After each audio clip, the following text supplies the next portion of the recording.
I just have to say, I started reading this, and I couldn't stop.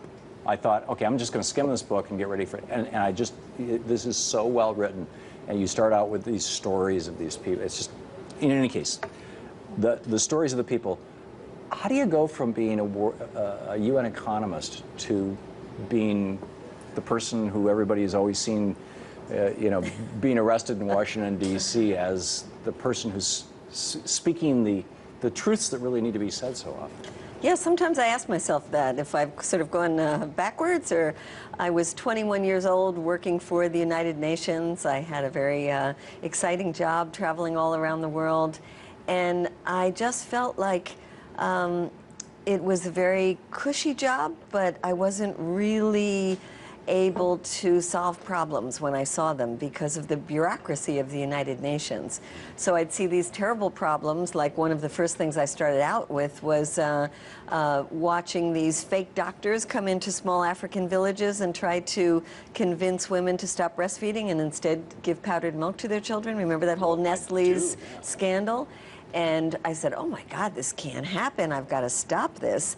And then I was told by the UN, wait, that's not your job. And I did actually get involved in that whole boycott and coming up with the first international code of conduct against these companies that were using fake doctors to sell infant formula. But it started me out on a path of realizing that a lot of the problems are political, either dealing with corporate abuses or government abuses, and I wanted to be a little freer to be able to jump right in and try to solve problems rather than just report on them, write about them, but actually do something about them. Well, one of the things that has always impressed me about you and the work that you do is that with Code Pink and other parts of your life as well, is that there has really never, ever been a time, at least in the United States, and I'm probably in world history, when some leaders changed society. It's always been movement politics. It's always been grassroots. It's always been ground up. And that's very much what you're about. Was there a moment of realization? Is that what you were just describing? That how did you create Code Pink? What or get into this? I mean, well, I have felt that it is the role of, I consider myself a global citizen. I'm based here in the US, but I'm a global citizen. And I feel very connected to people and movements and issues around the world, and feel like it's our responsibility as global citizens to get involved when we think that governments are doing the wrong thing. So after 9/11, part of the grieving process, went to New York, had family and who are firefighters, but I realized that under Bush they were going to take a lot of revenge, and a lot of more innocent people would be killed. And that's why we started Code Pink, to be a response, a people's response, to say, we want to grieve for those who died, we want to find who attacked us, but we don't want to cause more innocent people to die. And it's been now 11 years since the start of Code Pink, trying to force our government to have a policy that really respects the lives of citizens, no matter if they're here in the United States or they're in some remote village in Pakistan, Afghanistan, Iraq. So that's been the evolution of Code Pink, but it really was a groundswell of mostly women's voices, not exclusively women, but mostly women's voices, to say, hey, there's got to be another way to respond. And I think that there's a certain moral force to women speaking out. Well, we're coming on Mother's Day. I think it's important to even look back at the history of Mother's Day. Do you know the original proclamation of that was this call by Julie Ward Howe to say, women, rise up, disarm, disarm, call on the men to disarm. We will not send our sons. We will not allow our children to be raised to kill other mothers' children, which is a beautiful sentiment that I feel very strongly about as a mother, and love to connect with mothers around the world to join together to say, how are we going to stop our children from killing other people's children? How do we do that? Well, I think we need a grassroots global movement. I've been working on this issue of drones, and it's very exciting to me because we are in the midst of creating a global network to look at the use of these drones and how are we as citizens going to rise up and force the UN, force our government to do something about this and not allow us to sink into a world of chaos and lawlessness because these weapons are so easy to proliferate, so easy to get hold of, and because if the U.S. is showing this model of killing anyone anywhere in the world on the basis of secret information, other countries are going to start do that as well. So I think the voice of grassroots citizens globally is what's going to rein in our governments. And I want to get into the drones in some detail, particularly since this is your most recent book.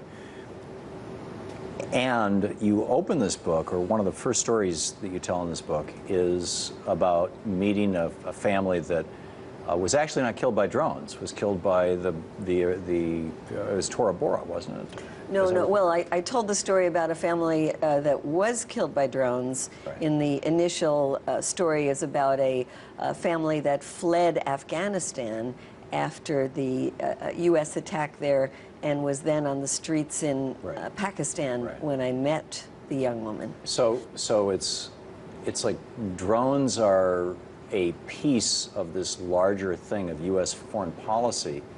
And not just U.S. foreign policy. It seems that every empire and increasingly every nation that wants to assert its authority around the world has of, let's solve conflicts by killing people. Right, and it's not really about one piece of technology like a drone. It's about a much, much larger issue of the militarization of our world. And so I use the drones as a lens to look into that, but the drones have a particularly important aspect to them that makes it easier to get involved in violent conflicts. It makes it easier to bypass Congress. It makes it easier to violate the sovereignty of other nations. It makes it easier when U.S. soldiers' lives are not at risk. And then there's huge moral issues that we have not discussed as a nation, to have people who are the pilots, remote pilots of these planes, sitting in air-conditioned rooms and ergonomic chairs outside of Las Vegas or in upstate New York and pressing a button, killing people thousands of miles away. So these are issues that are part of a larger issue of why are we using the military hammer 11 years after 9/11 and creating more enemies to keep this perpetual war going, but also about a specific technology like drones that actually makes it easier to keep these wars going. Well, and you point out in the book that when Americans are polled, they like the idea of drones. Well, one good thing, Tom, I feel very positive about is that is changing. And when a year ago a poll was done asking about Americans if it was okay to use drones to kill terrorist suspects, and Tom, you know what a suspect is, right? Sure. Somebody not been convicted of anything. Not even been charged formally. No. And 83% of Americans said it was okay, including Republicans, Democrats, independents. Right. That has changed quite significantly in the last year, so that it's about 62% now. I feel that's the result of people educating the American public about it, the media talking more about it, the protests that we've been organizing.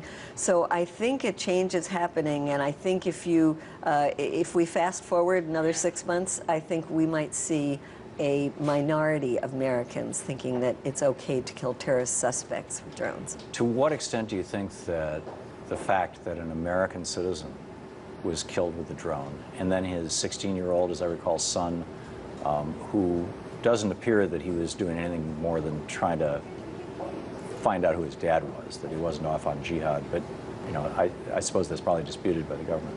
But there's, that he was also killed by a drone. And as these stories become more real to Americans, it's like, wait a minute, killing Americans? And then now also you've got, the hard right in the United States running around yelling, Obama's got drones. Obama's got drones. He's going to put one over Los Angeles. Look out. It's is that whole zeitgeist changing as a consequence of the real story and the fantasy paranoid story, or is that fantasy paranoid story a potential real story? We have to humanize the victims of the drone attacks, and that's one thing.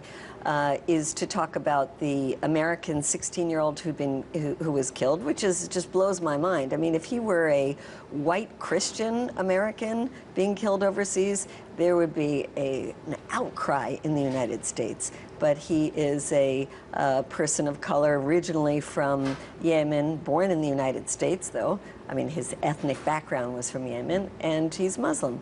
And as Robert Gates, former spokesperson in the White House, said, he should have had a more responsible father. I don't think that was the fault of a 16-year-old. But it is important to humanize these drone victims, which is something I try to do in the book, having a whole chapter dedicated to it, because we've been lied to by the Obama administration and by people like John Brennan, who's now head of the CIA, who said in 2011 that there were no civilians that were killed by this drone, with these drones, which is such an incredible lie. And the administration has lied, saying it's just been a handful. There are thousands of people killed by these drones, and at most we know 2% of them were on a high-value target list. Who are the other 98%? The government really has a lot of explaining to do and a lot of changes that must be made for our government to comply with international law, and I would even say the U.S. Constitution, because when it comes to killing a 16-year-old American citizen, I don't think that is the kind of due process that our founding fathers talked about.